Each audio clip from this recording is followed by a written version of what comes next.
specialization is for insects, that we really need people who are well versed in a variety of subjects, who have an appreciation for the world that we live in, and an understanding of how important it is, whether it's protection of species to providing our purpose of recreating mind and body. And that there are a number of demands, and I think as we go along through life, we realize that we need many skills, that we just can't be one niche, but that we have to have a broad perspective. And I think from a professional point of view, there's a danger in becoming overly specialized.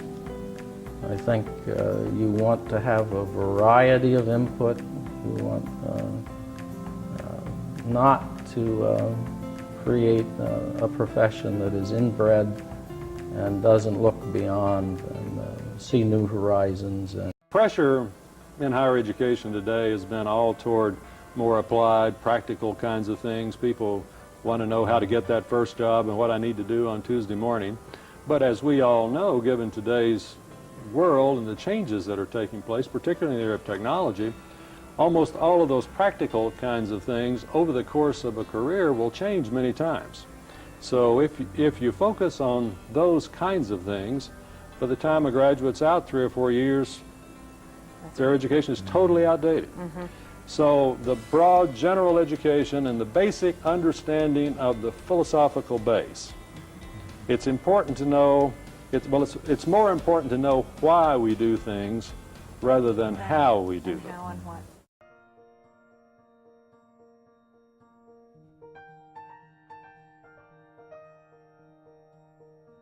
There's going to be growth happening across our nation, and growth means impacts on not only natural resources but on local parks, for using things for other purposes other than which they were originally built or acquired or whatever. And I think it's going to be important for us again to continue to tell the story about of the benefits that we provide. So it's I know I get the question on a regular basis, Fran, why don't you give up 60 acres? You got 6,000 acres in this park. Give me 60 acres so I can put a fire station in. Right. We've all been there. Doesn't We've all sound too been bad. Dog pound, fire That's station. exactly. But it's really important that if we show the benefits and also assist them in finding alternative locations, which is what a technique we use a lot. I do Not too. just say, gee, I don't think I want you here, but I help them find alternatives is an important tool that we need to be able to work on as we move into the 21st century. And I think the continued telling our story to the decision makers, to ourselves as professionals, to our citizens, all the people around us, is going to be a skill that we've got to continue to enhance and elaborate on, I think. I look at our citizens and others that I've talked about a number of times already as one of our key partners, but I know that we've got to find ways of working with groups that maybe we thought were our competitors and bring them in so that we all work together. And I think that that's something, I mean, in our, sometimes we work with attractions in the state of Florida, for example. We're actually competing with Disney for people's leisure time. And so we have partnered with Disney and do some things where they know that we provide what I call ecotourism, an opportunity to canoe one of our rivers that is not far from the Disney properties. And so we're doing some joint efforts there, and I think those partnerships are important. And in fact, anyone who can't partner as we move into the 21st century and partner again back to a win-win is not going to be left way behind. Mission Bay was one of the first in which there was an emphasis on commercial recreation within a park setting. And at that time, the recreation people and park people on a national basis said you can't use park lands for this. With the development, it got started on a basis that would be commercial services, hotels, a SeaWorld amusement park, or they'd hit me over the head if I called it an amusement park. But anyway, hotels, boat marinas, all these kinds of things, so that people would have many recreation opportunities. And if you thought your recreation was coming from staying in a first-class hotel, you'd have an opportunity. If it was to go out there and sit on a beach all day, you could, or put your boat in the water. It was dedicated parkland to begin with. In other words, the first step was to take the state tidelands and then what lands you bought. Mr. Hazard had bought some lands early on and all the south end. He sold back to the city for the same price as he had paid for it in the 1920s, on a basis that it would be dedicated land and therefore would only be leased for any commercial development and nothing to be sold. And the basis of that is that the commercial leases would approximately, the income from commercial leases would approximately offset the maintenance, and it's come close to doing it.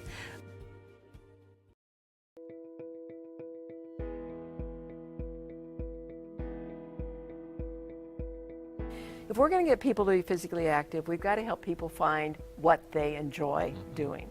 And so if it's walking, if it's gardening, if it's walking their dog, if it's playing soccer, if it's all those different kinds of things. And so I think that the Parks and Recreation have been doing a lot of that, but I don't think we've sold the enjoyment piece enough in relationship to the health benefits. I mean, I really believe in the repositioning, and of course we need to show that we do these kinds of things, but I think what's unique about us is that we help people find something enjoyable so that they can reach those kinds of goals.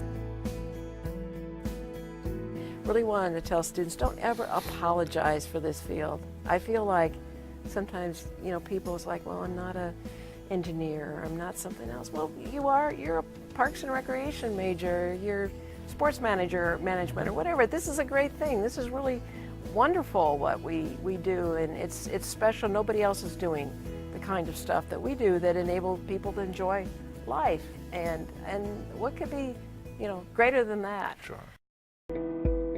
You get into some cities where that mayor may understand the importance and know the value of it, and you get into other cities where mayors think it's a burden, and where do I put it, or how do I move it, or what do I do with it? And so that's what makes it at risk. It's not at risk because people are not wanting the services, don't see the value of the service, or don't see the value of the professional.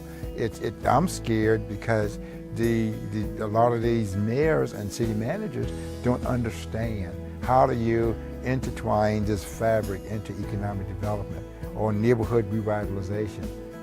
They just don't see that piece yet. Or the biggest piece we got moving now is this whole thing about obesity.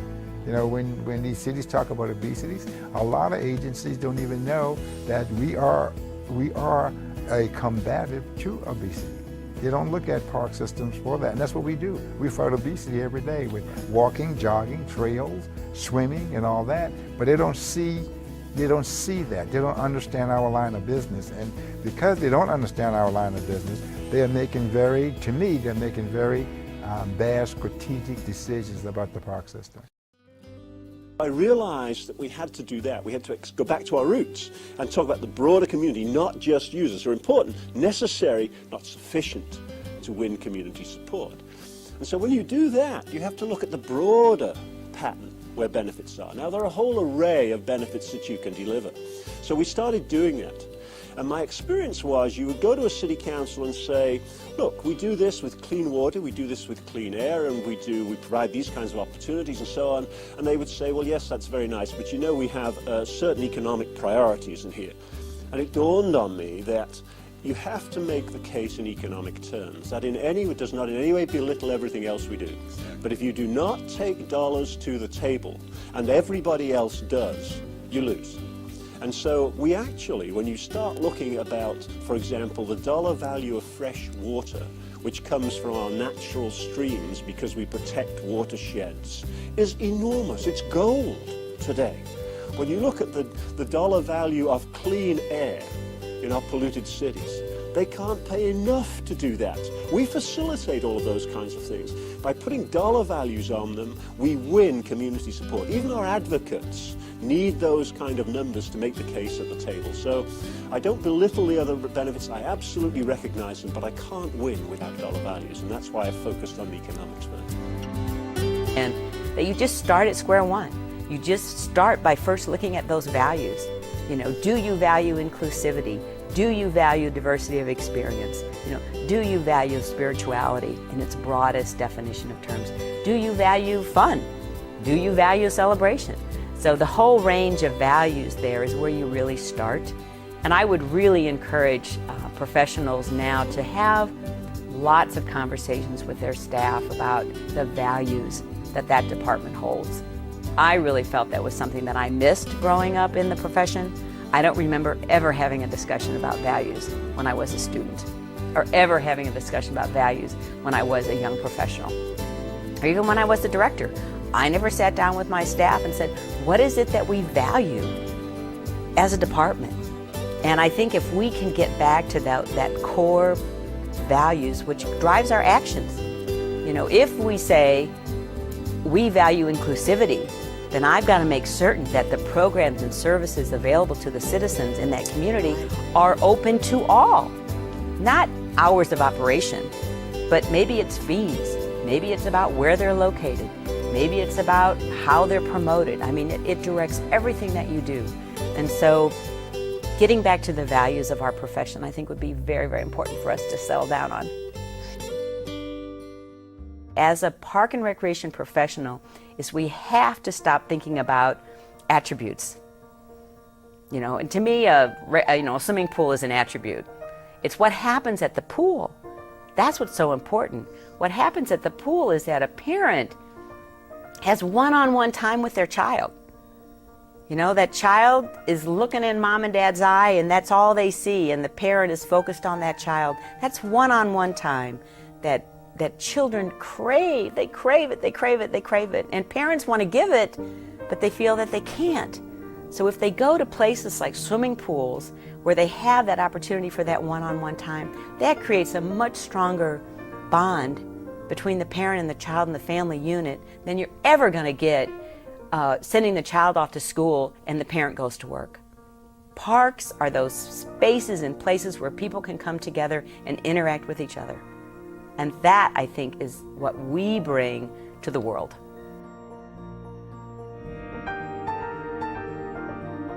But the people who rise up in the main are the ones that have the passion, that go the extra mile.